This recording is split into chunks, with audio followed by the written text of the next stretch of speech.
આજે તો મારે ઓચિંતાનો જવાનો થયો ભગુડા. સવારમાં જઈ જ્યાં પટેલ શોરૂમમાંથી ફોન આવી ગયો કે ગાડી સર્વિસ કરાવવાની છે. તો હું જાય રાખ્યું ગાડી લઈને પટેલ શોરૂમ બાજુ. મેં મૂકી દીધી ત્યાં ગાડી મૂકી દીધી ને આપણને આપી દીધું બિલ. ને ગાડીમાં આવતો તો એક્સ્ટ્રા અવાજ, તો એ બધું આપણે લખાવ્યા કારણે નીકળી ગયા બહાર. ત્યાંથી પછી મારે જવાનું હતું તળાવ બાજુ જવા માટે આપણે નીકળી ગયા ગાડી લઈને. તળાવમાં પહોંચી ગયા ત્યાં 15મી ઓગસ્ટના બોર્ડ મારેલા હતા ને ટ્રાફિક હતી વધારે. તો પછી આપણને 3-4 વાગી ગયા તો નાસ્તો કરવા આવી ગયા.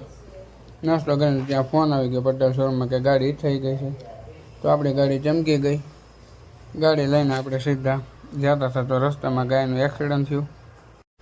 ને પછી હતો નવરો તો મને એમ થયું કે હાલ ભગુડા બાજુ જઈ આવીએ.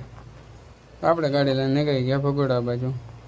તો રસ્તામાં આપણી પાસે માગ્યા પૈસા. તો પૈસા દેવા માટે પાછો રિટર્ન આવ્યો બુધેલ. અહીંયાથી આપણે હું ઊભો રહી ગયો ત્રાપજ ઉપર ડાયરેક્ટ આપણે પહોંચી ગયા ભગુડા.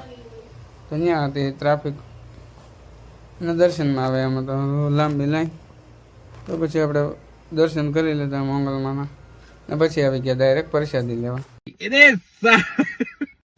ભગુડામાં પહેલી વાર જોઈ એટલે બધી ટ્રાફિક. ને પછી તો આપણે નીકળી ગયા બહાર દર્શન કરીને. જો તમને બધાને દર્શન કરે તો થોડોક વિડીયો ઉતારી લીધો.